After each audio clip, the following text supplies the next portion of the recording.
a great question has come in from you guys in our ever enjoyable Q&As that we had. So this question involves the world of pro wrestling and my career in pro wrestling. It was a really great question. It really got me thinking. And the question was, what is my career high in pro wrestling in the WWE, and what was my career low in the WWE? I'm going to start with my career low because oftentimes our lows are often a setup for one of our highs.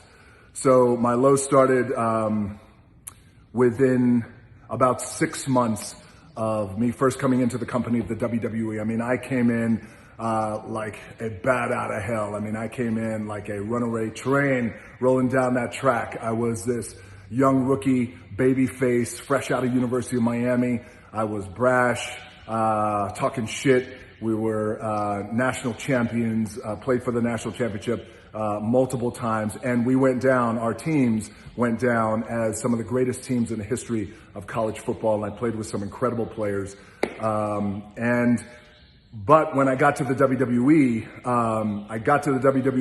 had a huge initial match. My very first match in the company was in the Mecca, Madison Square Garden. It was sold out. It was one of the company's big pay-per-views called Survivor Series, and the company had decided that I was going to win the entire thing. And in order for that to happen, not only do they have to have an incredible amount of investment and confidence in you, but also the locker room has to buy into it too. All my fellow wrestlers had to buy into it. From The Undertaker to Triple H to Stone Cold Steve Austin, everybody who was in the locker room at that time. And the ones who I mentioned certainly did get behind it, but some others didn't, but that's okay. Eventually I persevered through that anyway. So it was my very first night in the company, Survivor Series. I win the whole thing in Madison Square Garden. I got 22,000 people chanting, "Rocky, Rocky." I was on a high. It was like a dream because it was, I could not believe it was happening. I was just so grateful, and so it was so humbling. And a few months later, the company decides that they were going to make me Intercontinental Champion. I mean, that's how much I was getting over, ascending in the world of professional wrestling. And in that world of pro wrestling, you know, it's not real. I'm not actually beating somebody in the middle of the ring, 1, 2, 3. I'm not like knocking them out. It's a dance, it's a show. Nobody's really beating me. I decide who wins, who beats me, and just like my opponent decides if they're going to let me win or not. So the company decided that they were going to make me Intercontinental Champion. Had a phenomenal match with one of my best friends in the pro wrestling business still today, Triple H. And again, I was on a high. Now, what's interesting, what was going on at that time in the world of pro wrestling is it started to shift. And no longer did fans want tradition. They wanted to buck tradition. They didn't like cookie cutter. They didn't want stale. And they wanted anti-authority. And anti-authority came in the form of Stone Cold Steve Austin, where he was telling Vince McMahon right there. And I represented everything that was wrong at that time with pro wrestling. So the fans turned on me. They started chanting, "Rocky sucks, Rocky," every arena I went to. Now imagine I'm the champion, and every arena I went to, they were chanting, "Rocky sucks." And it was hard for me, as you can imagine psychologically, but also hard as a company. The company's scrambling, like, what do we do? They've never seen anything like this before. Vince McMahon said, "I've never seen anything like this." A visceral reaction that is so anti what we want. It all culminated to WrestleMania. It was my very first WrestleMania as Intercontinental Champion. I wrestled the Sultan, who's also Rikishi. He's my family, my Ainga. And 15,000 people in Chicago were chanting, "Rocky sucks." And this is WrestleMania. And I remember Rikishi telling me, "Don't listen to him," but you can't help it. You're listening to him. That was the culmination. The companies felt like we can't do anything anymore with Rocky Maivia. They took the belt off me, Intercontinental Champion. They gave it to somebody else, Owen Hart, I think it was, a dear friend, rest in peace. And I got hurt and I was sent home for the summer. Now, while I'm sent home for the summer, that was my low, because now I'm at home, I have no money, and I'm thinking my wrestling career is just like my football career. It's all going to end before it actually begins. And I'm thinking, Jesus Christ, do I go to law school because I wanted to work for the CIA? And I thought, well, I can't afford law school and my study habits are the shits. Do I even consider UFC? Do I do UFC? And I thought, well, I prefer not to get punched in the face. Do I go to Japan to wrestle in Japan? I don't know if I could even do that. I need a fresh start. So I had a lot to reconcile, but the main thing I needed to reconcile was the fans booing me. But I realized over that summer that they didn't hate me for being me. They didn't actually hate me. They actually hated the fact that I wasn't being myself, because I would go out as a baby face and they would be like, Rocky sucks. And I was told by the company, you gotta smile because you're happy to be there. So I would go out and fans would say, Rocky sucks. And I would say, hey, thank you. Die, Rocky, die. Yes, all right, yeah. I wouldn't respond, and they hated that. And of course they did. That was my career low. I come back to the WWE. Vince McMahon says to me, hey, I'm gonna bring you back. It was in August of 1997. I'll never forget it. I'm gonna put you with a militant group called the Nation of Domination. These guys all wound up being my brothers, great friends, and it was a black militant group. And, you know, Vince said, because you're half black and you're half Samoan, I want you to join the group. I said, I'll join the group, that's fine. But here's the thing, I don't want it to be a black and a white thing. I want it to be a respect thing, because I want to earn the respect of everybody. And I just don't want to say just because of my color of my skin. And I said, there's something bigger here. There's just a bigger idea here that would help lift the nation. Yes, we could be proud of who we are in our culture, but it's also important that I say, I'm going to go out there. It's not a white thing. It's not a black thing. It's a me kicking your ass thing. Vince said, sure, go out. You go out and say it. I went out and I said it. I said, Rocky Maivia is a lot of things, but sucks isn't one of them. And this is on live TV on Monday Night Raw. And I said, it's not a black thing. It's not a white thing. It's a me whipping your ass thing.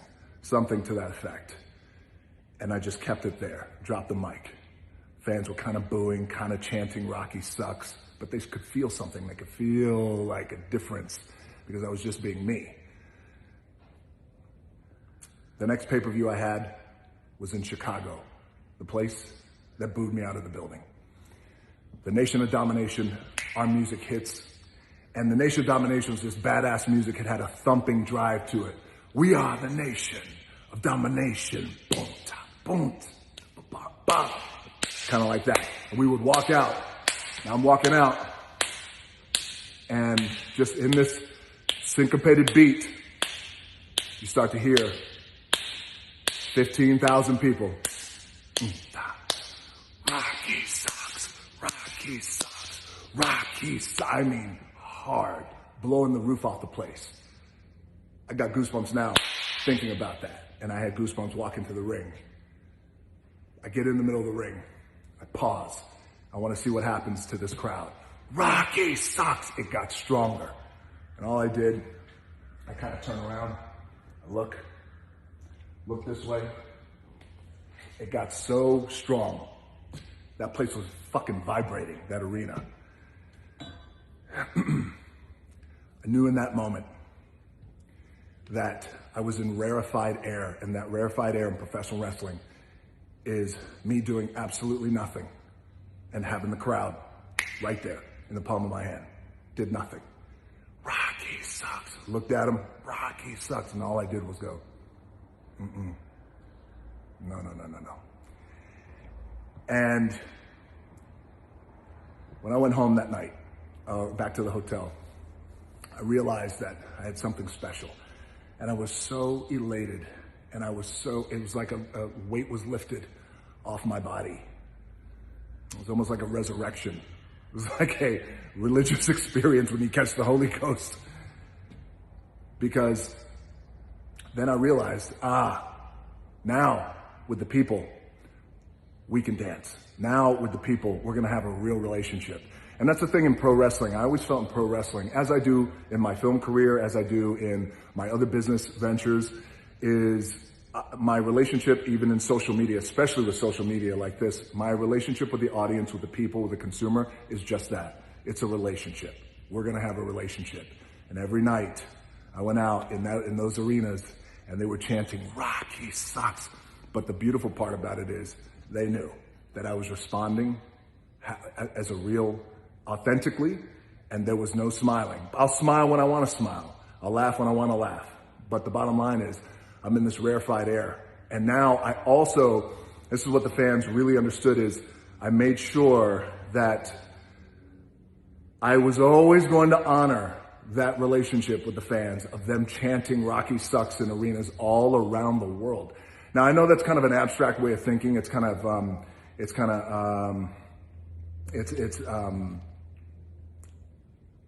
not a typical way of thinking. It's very counterintuitive, because you're like, wait, everybody's chanting Rocky sucks and they're hating you. Why would you embrace that? I embrace it because it's the relationship. And I know that they know that they know that I know that we have a connection.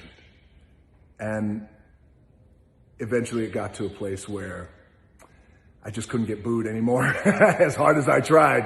Then I just turned into a big good guy, baby face, talking shit. But again, that was the birth of the character of The Rock. But that night, when I stood in the ring and they started chanting Rocky sucks to the beat of that ring music, and all I had to do was look at him, and it came unglued. That was my high. That was my wrestling high, because that was the anchor that then allowed for everything else to happen the rest of my pro wrestling career. So my low was then chanting Rocky sucks as me as a babyface. My high was them chanting Rocky sucks with me as a heel, but I was going to respond authentically. And since then, by the way, that logic I carried with me still today. And that is the genesis, that is the anchoring, that's my DNA and my makeup, is always making sure that I'm authentic and real, and always making sure that I embrace and hold on to the relationship that I have with the audience and with the consumer and with the people. Because, and when you treat it like that, and it's benefited me that I treat this like a relationship, we laugh, we cry, we get our asses kicked, we get knocked down, we get back up, we support each other, we entertain each other, we make each other laugh, we live, we go through pandemics, we do everything that we can to be better today than we were yesterday. So this is the relationship that I honor, and that was my lows and high in the world of professional wrestling. And by the way, there's a lot of wrestlers in the locker room, men and women, who feel like they just can't break through, who feel like they're doing everything they possibly can in the world of pro wrestling, and in the WWE, of course, where they can't turn the corner, they can't get over as a wrestler, they're not getting the reactions that they want to get from the audience. Maybe the company doesn't see their value the way that they see their value. My advice to you guys in the locker room, men and women, is to keep pushing through. Keep trying to identify where you can be better. Keep trying to identify how can I connect with an audience. And also, don't be afraid to step away. And I know, again, that in itself is counterintuitive, because you want to make money, and I understand that. But sometimes when you step away from something, it allows for a greater clarity, that you could step back, create space, and go, this is what I wasn't doing right.